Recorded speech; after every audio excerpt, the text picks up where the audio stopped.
коргошун ичип ууланган алгачкы бейтап катталды. Борбор каладагы номер 10-Кичи районунун тургуну бүгүн айтылган ысык көл тамырынын эритмесин ичкенден кийин өзүн жаман сезген. Бул тууралуу профессор, медицина илимдеринин доктору, базалык жана клиникалык фармакология кафедрасынын башчысы Аида Зуриддинова Facebook баракчасына жарыялады. Мага мессенджерден кат келди. Бейтап тез жардам кызматында иштеген дарыгерге кайрылган. Ал барганда батирден жарнамаланган эритмеси бар бир бөтөлкө уу коргошунду көргөн. Бейтапта жүрөк ритминин бузулушу, дем алуу жетишсиздигинин белгилери бар болгон. Бейтап дарыдан жарым стакан ичкенин айткан. Бейтапты токсикологияга алып бардык, аны сордуруп алышат деп үмүттөнөбүз деп айтылат билдирүүдө. Аида Зуриддинова белгилегендей, бул бөтөлкөнү 42 жаштагы бейтапка ким жазып бергенин жана стаканын аныкташ керек. Ыкчам медициналык борбору ысык көлдүн тамыры менен ууланууга байланыштуу чакыруулар болбогонун билдирди. Маалымат 4-шаардык оорукананын токсикология бөлүмүндө тастыкталган жок. Белгилей кетсек, Садыр Жапаров COVID-19 оорусунан уу коргошундан жасалган дары менен дарылоону сунуш кылган. Саламаттыкты сактоо министри Алымкадыр Бейшеналиев бейтаптардын экинчи толкунунда буга чейин ысык көл тамыры менен уу коргошун дарылашканын айткан. Бирок алар бул тууралуу айтышкан эмес. Ооруканалардын өкүлдөрү бул тууралуу комментарий беришпей жатат. Ошто мугалим окуучуну сабап салгандан кийин ал ооруканага түшүп калды.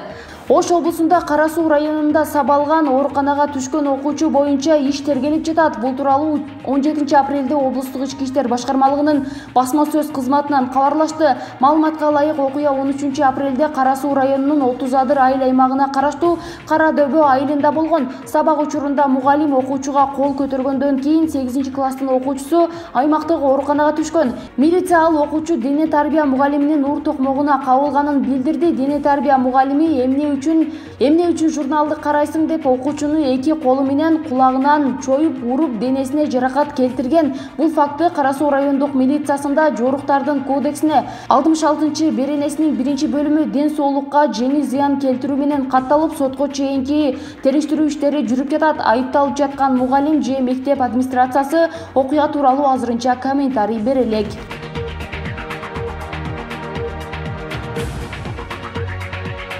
33 жашында белгилүү журналист Майрамбек Тойгонбаев көз жумду. Белгилүү журналист Тойгонбаев Майрамбек Осмоналиевич 33 жашында каза болду. Маркум кесиптешибиз оорудан улам бүгүн 17 апрелде көз жумду. Акыркы жылдары Майрамбек Тойгонбаев Жогорку Кеңештин маалымат кызматында үзүрлүү эмгектенип жүргөн.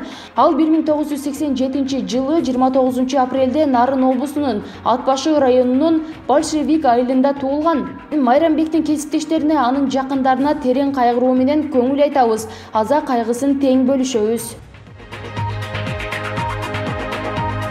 Баткендеги массалык мушташтан кийин мектептерде түшүндүрүү иштери күчөтүлдү. Баткенде мектеп окуучулары арасында түшүндүрүү иштери жүргүзүлүүдө. Бул тууралуу Баткен облустук ички иштер башкармалыгынын басма сөз кызматынан билдиришти. Эскерте кетсек, кечээ 16 апрелде социалдык тармакта Баткен облусунун Карабаг айылынын Бото Нарматов атындагы орто мектебинин окуучулары арасында массалык мушташ болгондугу тууралуу видео тараган. Анда айрым маалыматтар боюнча 10 класстын балдары 8 класстын балдары менен мушташып, 8 класстын 3 окуучусу ооруканага жатып, абалдары оор экендиги айтылган. Кийинчерээк массалык мушташ тууралуу фактыны жергиликтүү бийлик жана милиция тастыкташкан. Ошондон кийин облус мектептеринде милиция, айыл аксакалдары, педагогикалык курам, мектеп окуучулары арасында түшүндүрүү иштерин жүргүзүп жатышат. Ал эми Бото Нарматов атындагы орто мектебинин окуучулары арасында окуя боюнча Баткен райондук ички иштер бөлүмүнүн кылмыштардын жана жоруктардын бирдиктүү реестрине Кыргыз Республикасынын жазык кодексинин 266 беренеси ээн баштык менен катталып, сотко чейинки өндүрүш иши башталган.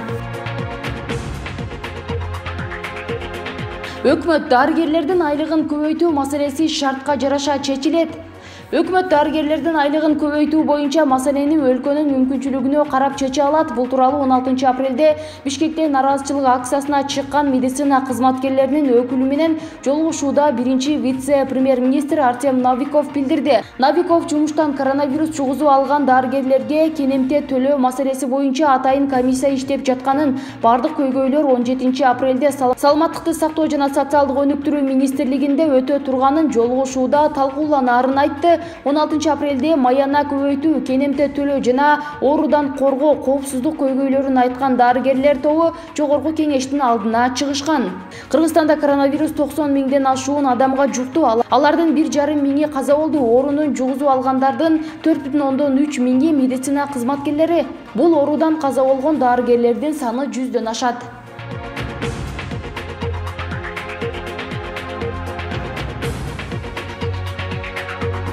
Милициянын кайгылуу кызматкерлери жоголуп кеткен 4 жаштагы кызды тез арада таап беришти. Борбор калаада милиция кызматкерлери адашып жүргөн кичинекей кызды таап үйүнө жеткирип бергендиги тууралуу милициянын кайгылуу кызматынан билдиришти. Анда кечээ 16 апрелде Бишкек шаардык ички иштер башкармалыгынын 102 кызматына болжол менен саат 18:50 чамасында Рухий Мурас жаңы конушунан кичинекей кыз жоголду деген маалымат келип түшкөн. Маалымат келер замат милициянын кайгылуу кызматкерлери жерине барып маалыматты тактаганда СГ аттуу айым 4 жаштагы КМ аттуу кичинекей кызы үйүнөн ойноп чыгып кеткен бойдон дайынсыз экендигин кабарлап, кайгылуу кызматкерлеринен жардам сурап кайрылган. Жыйынтыгында чакыруу менен келген милиция кайгылуу кызматкерлери ыкчам издөө иш-чараларын жүргүзүп, аз убакыттын ичинде адашып жүргөн кичинекей кызды таап, апасына дени сак жеткирип беришкен.